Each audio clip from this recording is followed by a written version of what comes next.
Hi guys, welcome back to part 4 of the Honda 550 Resurrection. It's a bit bitty, this video. I'm going to start off again with the voltage regulator because I've now found a downloadable workshop manual so I can actually check it properly. And then we're going to look at the gear change oil seal, do an oil and filter change, check the points of timing. What else am I going to do? Put the cover back on, sort out the running lights. So as you can see, bits and pieces, because once I finish today, I'm hoping that there will be nothing left except the paintwork and getting it registered. So fingers crossed. So we might as well just get stuck straight in, and the regulator's waiting for us on the bench.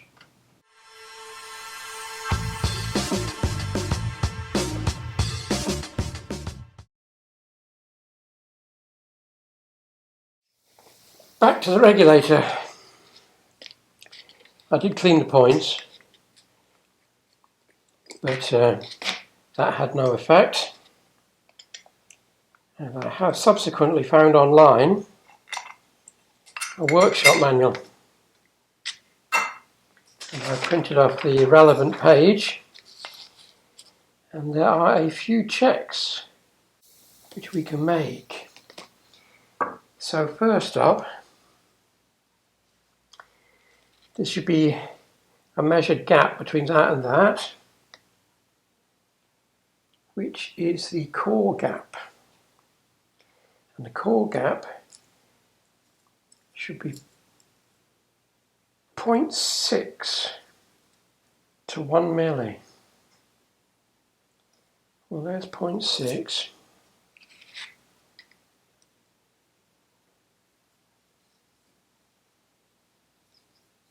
It's pretty much 0.6. So it's at the bottom end. So that's not too bad. And then there's a yoke gap, which is between there and there. And the yoke gap isn't on the page that I printed out. Okay, we'll come back to that. And then the points gap, which is up the top, points gap, and that should be 1/8 thou, 0.2 of a millimetre.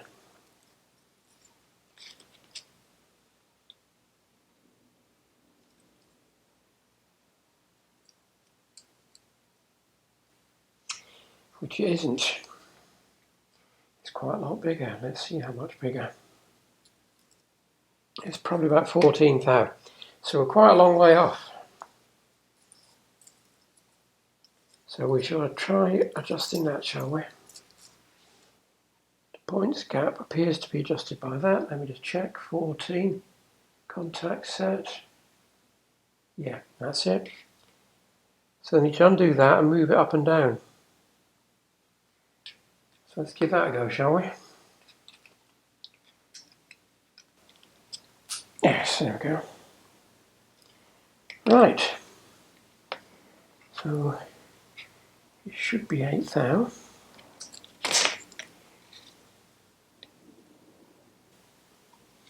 Not sure that's moving anywhere. Let's try gently levering that.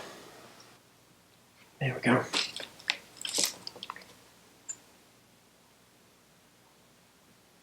No, we're too tight.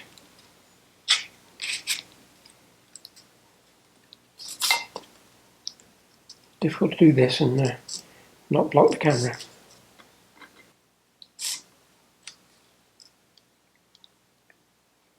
That's a good sliding fit, so let's leave that in there. We'll tighten our screw up. Just make sure it doesn't close up when we do it. It's actually opened up. Try again.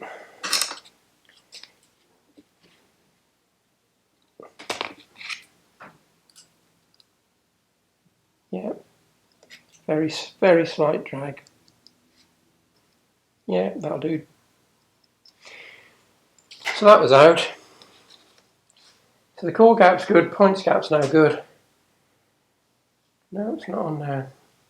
I'll have to look that up. But to be honest, I doubt if it will be out because it's got to be related to that, which is okay.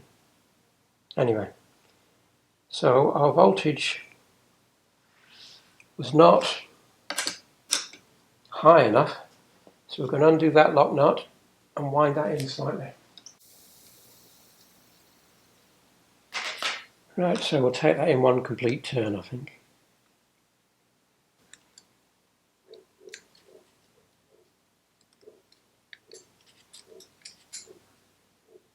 Right. So, with the points gap changed and the voltage perked up a little bit, we'll give it a go. And if this doesn't work, it's going to be a new voltage regulator rectifier unit because that's the most common problem with these. But for the sake of 10 minutes trying this, we might as well save a few quid. Right, I'll go and put that back on the bike. The gear change oil seal's turned up. Made by a firm called High Level. Don't know who they are. Don't know where it's made. Let's see if it says. Made in Taiwan. So now I'm going to have to find something, piece of tubing that will sit on the outside and slide over the gear change. So I'm going to try and find something to do that, and then we'll get that fitted. So now I need to get the old one out. I use a 45-degree pick to get under the edge of it and then lever outwards. I may have to get in your way here because there's not a lot of room.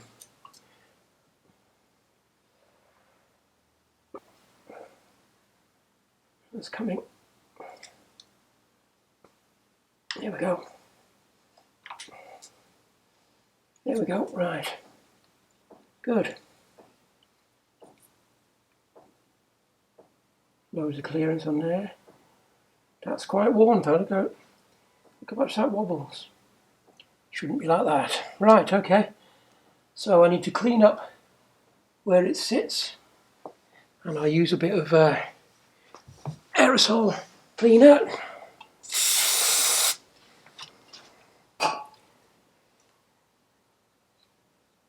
Right, I'm going to have to get in there and clean it up. I'll bring back in a second. Right, I'll just give the shaft a lightest smear of oil, just to encourage the seal to run down it. And then on the outside of the new seal, just a merest hint of sealant, just a tiny, tiny amount.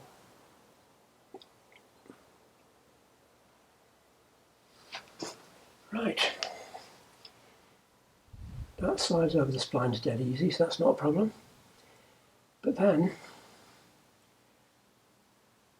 down it goes.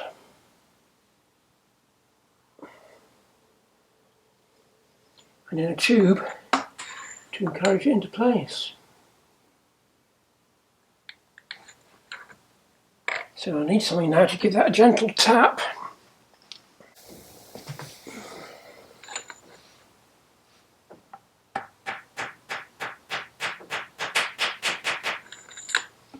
Yep. Clean up any excess. Does that look nice and even?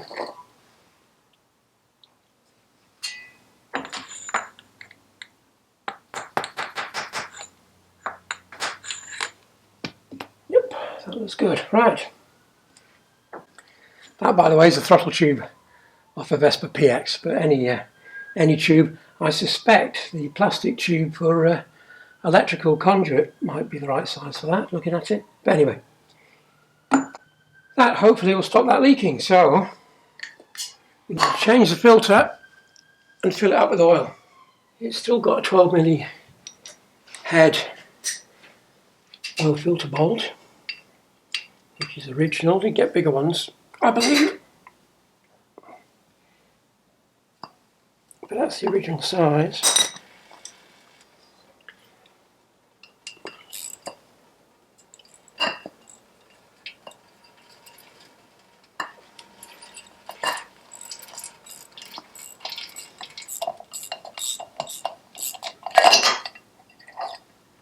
Right, that all looks fairly clean in there. O-ring round the outer cover. So there's our old filter.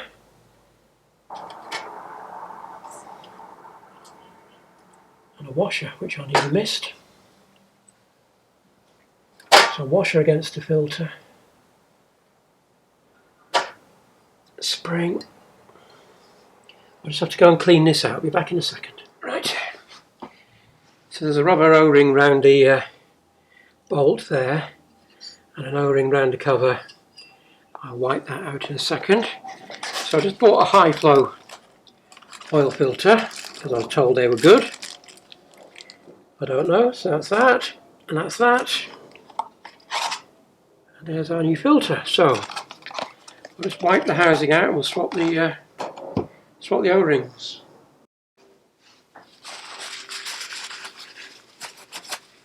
Nice and clean. Will that pull out? Yes, that comes out easy enough. There we go.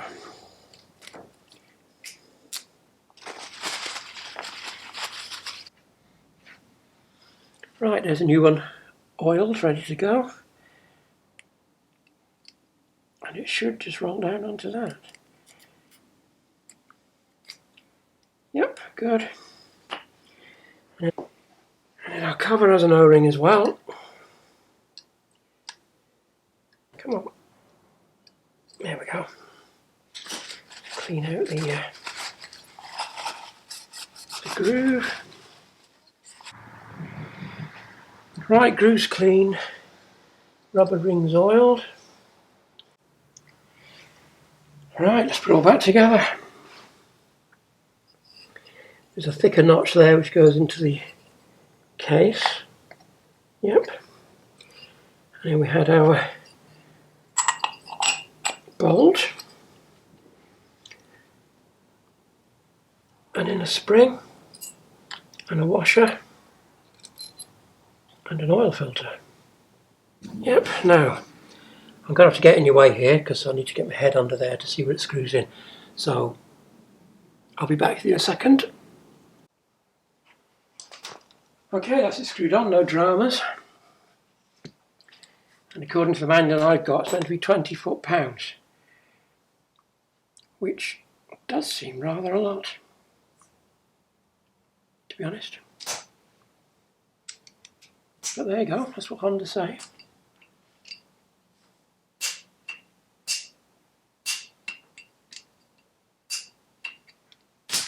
That was jammy. I've pretty much done it up by hand to that figure. Right, okay. So I'm going to leave it a short time for the Gearchange oil seal to allow the gasket cement I use to harden off slightly. So while we're here, it's been 24 more hours. So that's gone off. It's been filled with oil all that time and nothing's leaked, which, given it was fairly constant while stationary previously, I think that's pretty much sorted that out. Filling the Honda up made me think about oil, and particularly because of a conversation I just had with someone else. Now, I know oil will cause huge arguments, so what I'm about to say is only my opinion. I'm just telling you what I do. I'm not encouraging you to do anything. You choose. It's your bike, car, whatever. But there's something I just want to share with you. So, at the minute, the BSA, the Shovelhead, the 2CV, and now the Honda are all running on this stuff, along with gearbox oil I'm using, etc, etc, etc. Now, I've no connection with this firm whatsoever, or with anyone else for that matter. Everything in this garage is mine. I've paid for it with my hard-earned cash. So what I'm going to say is not tainted by any form of inducement, financial or otherwise. Now, first of all, a quick story. I used to go through an awful lot of oil. I used to buy my oil in 200 litre drums, and I used to buy them very, very regularly. And I used to buy them from a blender in the Midlands, who shall remain nameless, because it's not important. Now, the oil came in unmarked drums. It only had the blender's name on it. And one day, the lorry turned up and started offloading a 200 litre drum emblazoned with a very, very famous continental name, a name that is current still in Formula One, whose oils were probably at least 50% more than I was paying, probably more like 100% more than I was paying, double the price. So I immediately rang the rep and said, I think you've delivered the wrong stuff, I'm not paying for it. And he said, no, don't worry. He said, we blend for this well-known oil firm, and the oil that's in your cheap Fleet drum is exactly the same stuff as in this internationally known motor oil. It is exactly 100% the same oil. So from that day, I have been less concerned about brand labels, all the rest of it, because an awful lot of it, in my opinion, is advertising hype to get you to pay more money. As long as the oil meets the specification that the manufacturer wants you to use, or its more modern, upgraded equivalent, as it were, I don't see the point in spending the extra money. Now, all the oils I'm using at the minute all meet the spec required for the manufacturers that made these, and probably better because this is semi-synthetic, so it's better than the Honda would have had originally. It is considerably cheaper than buying a well-known brand by some margin. So I was slightly worried that I'm out of date, being an old git or an old nut. And I was, coincidentally, which is what made me do this, I had a conversation yesterday with a friend of mine who still works daily in the motor trade, and he mainly specialises in Vauxhalls and buys parts through their network.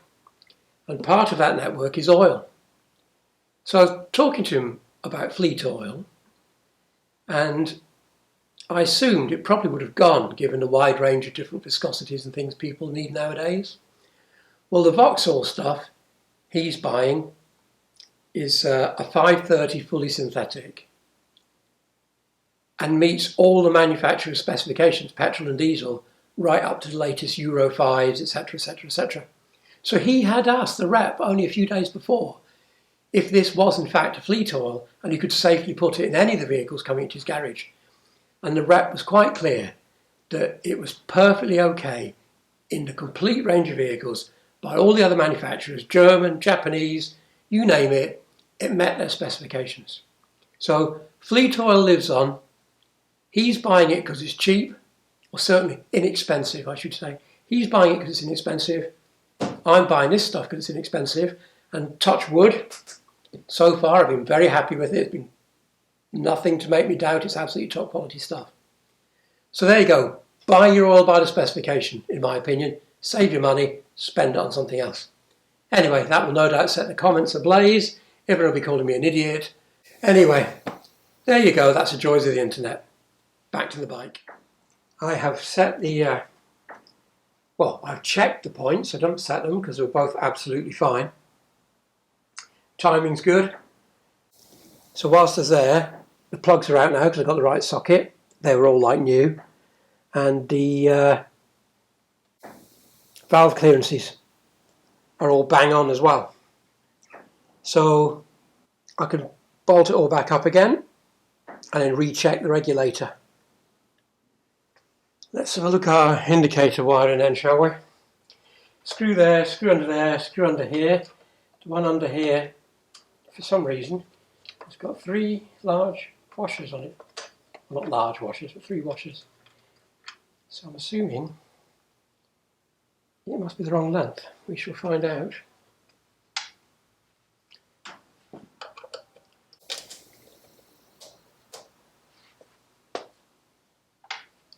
Right, the other one underneath has got washers on as well, so it must just be the way they are.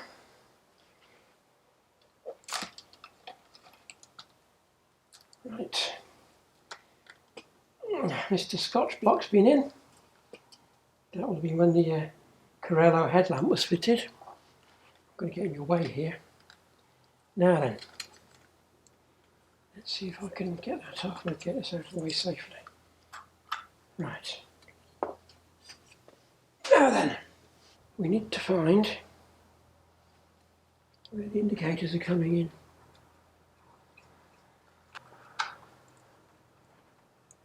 Right, so it's either that one or that one. So let's get our test lamp. And we shall turn on the left hand, right hand indicator, I should say.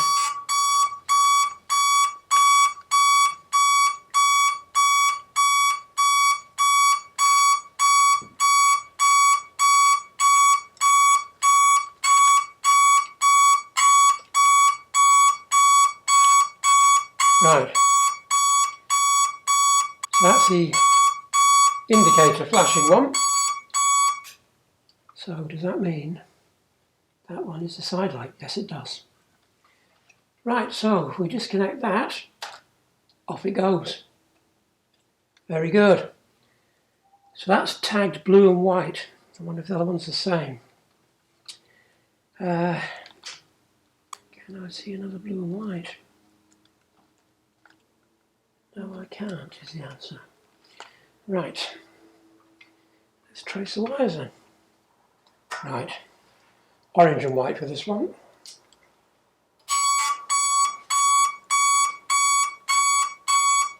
Is that flashing? No.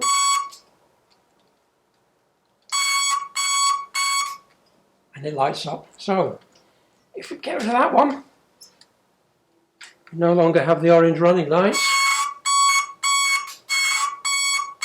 And our indicators still work. Right, so they can just get tucked up out of the way and the headlamp can go back on. And we're now road legal in the UK. Right, headlights back on and working. Just a thought struck me. I did say that amber wasn't legal in the UK as front lights. Strictly speaking, they are, as long as the vehicle has white side lights as well in addition.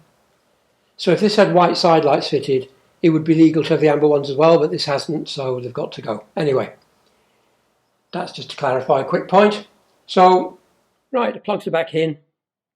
Number 3 is a bit of a swine to get to because you've got the tacho cable over the top. But anyway, they're in. Caps are back on. Side covers back on. All the screws were cleaned up and greased. The sprocket, front sprocket's fine, rear sprocket's fine. The chain was a bit cruddy as we saw before, but it's cleaned up nicely. So it's on and greased. And there's no high spots, no tight spots I should say. Turns freely, nice and smooth. So that's okay. So really, there's nothing else I can do now. The 550 is going to have to go on hold for a time, because obviously the paintwork will take some time, because I've got to seal the tank, fill it, paint it, and the side panels. Well, side panel at the moment. And I'm still waiting on the dating letter from Honda. So I can't even start the process of getting it registered. So the chances of the 550 seeing the road this season is fairly slim, I think. But anyway, I will update you when the paintwork's done and just see where we are.